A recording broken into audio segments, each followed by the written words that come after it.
A tired girl sits at her writing desk, leaning on the palm of her hand. She endlessly scribbles in her journal with words only she understands. With each flick of her wrist, her cat gently wags his tail. He's lounging on the windowsill beside her, staring out across the land in all its detail. The rest of her room is cluttered with small knickknacks and plants, reminding her of that world beyond this room, outside this trance. Will she ever finish her task? Who could say? But at least she has her soothing tunes to get her through the night and into the day.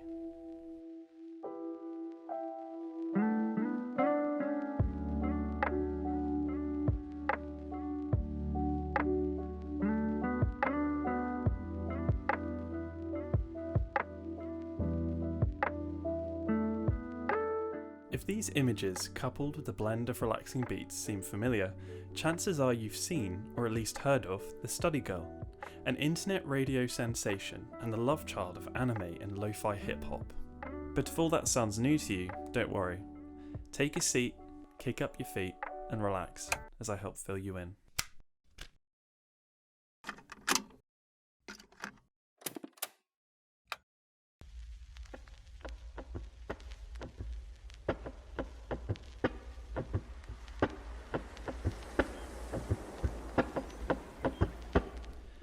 Thanks to the recent success of YouTube live streams, the home of the Study Girl has grown significantly. What was once considered a niche practice of combining a distinctly Japanese style of hand-drawn animation with a unique brand of low-fidelity music has captured the attention of millions. And for a very good reason. It's calming, simple, and highly accessible according to news outlets. But more than just providing the masses a mellow vibe that helps focus the mind, the musical mascot has become the poster girl for something larger. A growing online youth culture comprised of individuals from all walks of life, finding solace in creativity and one another during increasingly difficult times. If the COVID pandemic has taught us anything, it's that nobody is immune to its effects. Yet emerging evidence on its worldwide economic and social impact shows that young people are among the worst groups affected, particularly in terms of the labour market and mental health outcomes. This is the same demographic who have already been experiencing declines in mental health over the last decade. So when more of them began losing their financial security and were forced to close their doors to the outside world, they collectively turned to the digital space for a virtual companion and a comforting community. As Will Jones describes it, there's something about lo-fi's combination of melancholic imagery and anonymous beats that seems to capture the mindset of a generation of young people facing an uncertain future. Justin Wang echoed this sentiment when he said that adolescents and young adults look to lo-fi as more than just beats to relax and study to. Rather, they see it as a firm part of their own culture, going so far as to recreate the look of the lo-fi girl.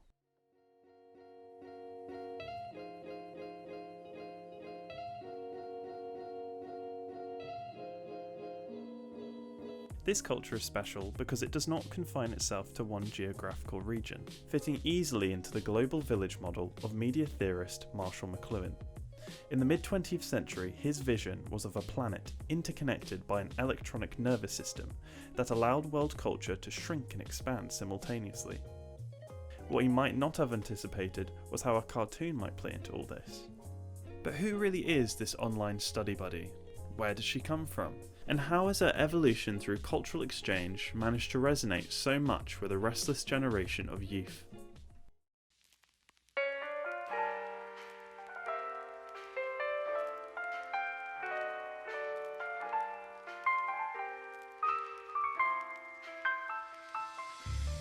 The lo-fi girl is what we could consider as a transmedia character. That is, according to Paolo Bertetti, a fictional hero whose adventures are told across different media platforms, each one giving more details on the life of that character. A transmedia character's actions may vary across these platforms as they take on new biographies and physical appearances. These changes could be controlled by the owners of the character through the release of official content, sequels, merchandise, etc., or come about through unofficial user-generated content, fan fictions, parodies, online mashups to name a few. When it comes to the study girl, it is this idea of user-generated content that we are most interested in. If the very serious site knowyourmeme.com is to be trusted, the study girl once took the name and appearance of Shizuku, the protagonist from Studio Ghibli's 1995 classic Whisper of the Heart, a coming-of-age story about two teens finding love in the city. When the Lo-Fi Girl channel was first made, its founder ripped a scene straight from the movie where she studies at her desk. However, due to copyright concerns, he later enlisted the help of Colombian artist Machado to redesign her look. What remains today is her headphones, her posture, her wistful stare, and of course that specific style of animation perfected by the powerhouse Studio Ghibli. Returning to the thoughts of Paolo Bertetti, he writes that the evolution of a fictional character is accepted because they are cultural rather than textual. As soon as a character is presented to the world, they lose contact with their text to become living objects in the mind of their readers. The Lo-Fi Study Girl was birthed in anime culture, and it is here when we can further understand her relevance.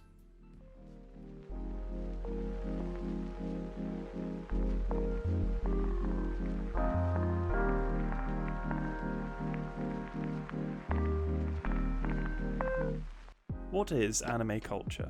For the uninformed, this might sound like a silly question to ask because anime is, to put it plainly, very Japanese. Anime comes from Japan, and as Shinobu Price points out, is deeply embedded in all aspects of Japanese society. Folklore, legends, history, religion, moral assumptions, and aesthetic standards native to the region are all there in an attempt to answer the question of what it means to be Japanese.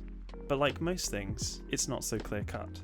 As Susan Napier points out, despite its indisputable origins, anime increasingly exists at a nexus point in global culture. This position allows it to inhabit an anamorphous new media territory that crosses and even intermingles national boundaries. In other words, this type of animation might be produced in Japan for a largely Japanese audience, but it is appreciated and influenced by a worldwide audience, thanks to the distribution practices of transnational corporations like Netflix and Ghibli.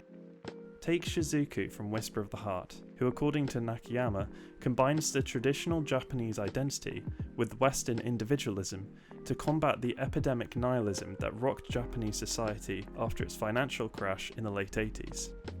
A cynical attitude towards this cultural exchange would suggest that these stories are only appreciated outside Japan as exotic commodities. Many writers have said that this is the worst form of cultural appropriation, where any symbolic and thematic nuance in anime is lost, ignored, or covered up through translation work to make it more profitable among Western audiences.